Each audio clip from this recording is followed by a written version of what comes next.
India में architecture की शुरुआत ना इंडस वैली सिविलाइजेशन से मानी जाती है, जिसका टाइम स्पेन 3000 बीसी से 1500 बीसी तक था। जब देखो इंडस वैली सिविलाइजेशन से संबंधित साइट्स की खुदाई की गई ना, तो हमें ये पता चला कि उस समय की सिटीज बहुत प्लांट हुआ करती थी। और सिर्फ इतना ही नहीं, इन सिटीज में वाटर और सैनिटेशन का भी खास ख्याल रखा गया था। इन सिटीज में यूज होने वाली ब्रिक्स यानी ईंटें यूनिफॉर्म स्टैंडर्ड की होती थी। ऐसा नहीं एक ईंट कम चौड़ी दूसरी ज्यादा चौड़ी, साइज अलग अलग नहीं, सिमिलर साइज। ऐसे ही इंडस वैली सिविलाइजेशन साइट्स के बहुत सारे और फीचर्स भी थे, जिन्हें अभी हम थोड़ा और डिटेल्स में समझेंगे। इंडस वैली सिविलाइजेशन की साइट्स में ना प्लानिंग कुछ इस प्रकार से की जाती थी कि इन सिटीज में हर तरह की फैसिलिटीज के साथ साथ इनकी सेफ्टी का भी खासा ख्याल रखा जाता था। इंडस वैली सिविलाइजेशन की टाउन प्लानिंग का सबसे बड़ा फीचर ये था कि सिटीज को ना दो पार्ट्स में डिवाइड किया जाता था। एक था अपर सिटी, जिसे सिटाडेल कहा जाता था, और दूसरे पार्ट को लोअर सिटी कहा जाता था। और ये दोनों सिटीज जो थी ना, अपर सिटी लोअर सिटी, दोनों को ही वॉल्स से सेपरेटली फोर्टिफाई किया जाता था।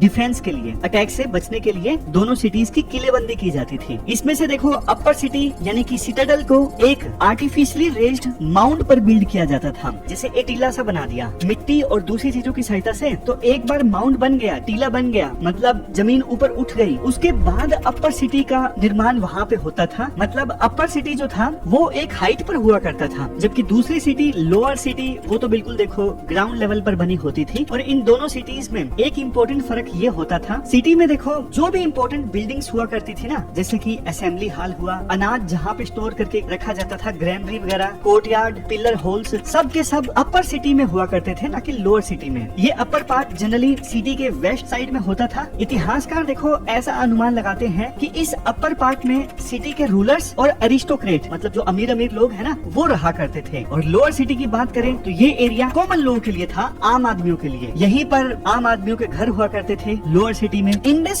वैली सिविलाइजेशन के सिटीज रोड से बिल्कुल वेल कनेक्टेड हुआ करते थे। सिटीज के बिल्डिंग को मेन रोड से कनेक्ट किया जाता था, जिनकी विड्थ 30 मीटर हुआ करती थी। और ये रोड कनेक्टिंग रोड में राइट एंगल में मिला करते थे। ये खास बात। सिटीज में जो रेजिडेंशियल बिल्डिंग हुआ करती थी ना, वो देखो बेक्ड ब्रिक्स से बनी होती थी। बेक्ड ब्रिक्स मतलब पकी हुई ईंटें। लेकिन देखो कहीं कहीं अनबेक्ड ब्रिक्स के एविडेंस भी पाए गए हैं। इन ब्रिक्स का ना एक यूनिफॉर्म स्टैंडर्ड हुआ करता था, जिसमें लेंथ, विड्थ और थिकनेस का रेशियो ना 4:2:1 का होता था। कुछ हाउसेस में ना मल्टीपल स्टोरीज भी होते थे, मतलब 2 माले वाला घर, 3 माले वाले घर भी हुआ करते थे। इंडस वैली सिविलाइजेशन के लोग ना बिल्डिंग कंस्ट्रक्ट करने के लिए ना पकी हुई ईंटों को जिप्सम मोर्टार से जोड़ते थे। इंडस वैली सिविलाइजेशन की सिटीज में वाटर सप्लाई और सैनिटेशन का भी खास ख्याल रखा गया था। फॉर एग्जाम्पल हर एक घर का अपना एक वेल, ड्रेन, टॉयलेट और बाथरूम होता था। हर घर से ड्रेन बाहर देखो एक एक्सीलेंट मेन ड्रेन के नेटवर्क से मिलता था। ये चीज हमें दिखाती है कि इंडस वैली सिविलाइजेशन की सिटीज में म्युनिसिपल लाइफ बहुत बढ़िया ढंग से डेवलप थी।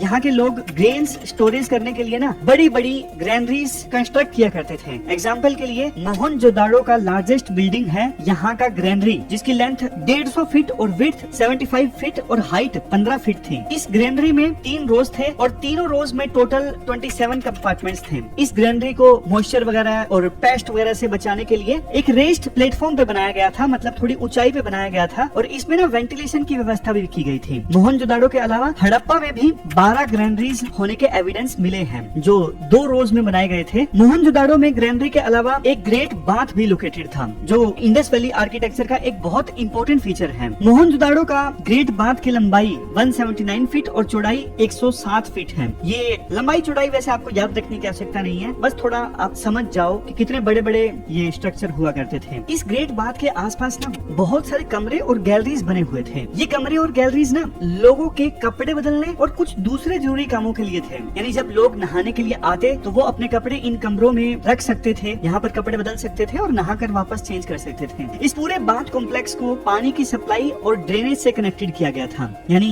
ग्रेट बाथ में पानी आता था और गंदा पानी बाहर निकलता था। इससे ग्रेट बाथ को रेगुलर साफ करना और मेंटेन करना आसान हो जाता था। वरना देखो अगर पानी सप्लाई और ड्रेनेज नहीं होता तो ग्रेट बाथ तो गंदा हो जाता था और इसमें नहाना क्या ही पॉसिबल हो पाता। हिस्टोरियन यानी इतिहासकार ये मानते हैं कि ये ग्रेट बाथ शायद किसी रिलीजियस रिचुअल के लिए यूज होता होगा, यानी लोग यहाँ पर किसी पूजा या अन्य रिलीजियस वजह से नहाने आते होंगे। जैसे आज के समय में हर की पौड़ी पे हरिद्वार में डुबकी लगाते हैं, इससे पुण्य मिलता है, तो उसी प्रकार से इस ग्रेट बाथ का उस समय कोई रिलीजियस सिग्निफिकेंस शायद होता होगा। आम नहाने के लिए इसका इस्तेमाल शायद नहीं होता होगा, ऐसा देखो इतिहासकार सोचते हैं। इंडस सिटीज के बारे में गौर देने वाली बात देखो ये है, किसी भी सिटी में टेम्पल या फिर किसी तरह का कोई भी रिलीजियस स्ट्रक्चर नहीं मिला है, और टेम्पल के साथ साथ इवन देखो कोई वेपनरी या वारफेयर मोन्यूमेंट्स भी नहीं देखने को मिला है। इन सब के अलावा लोथल सिटी भी अपने आर्किटेक्चरल फीचर के लिए जाना जाता है। ये सिटी मॉडर्न डे गुजरात में लोकेटेड है।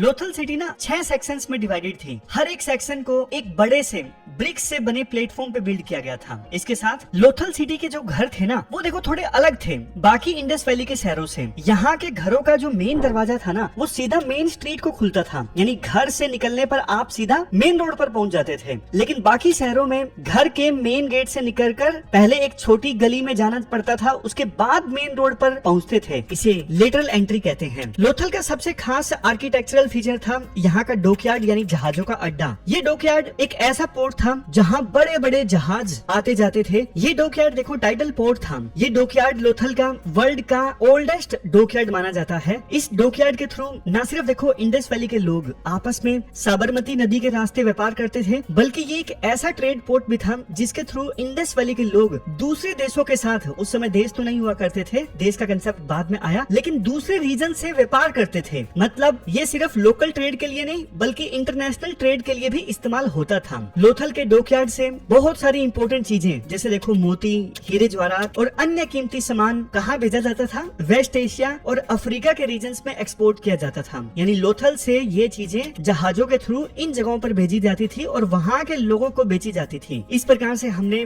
इंडस वैली सिविलाइजेशन के आर्किटेक्चर को समझा।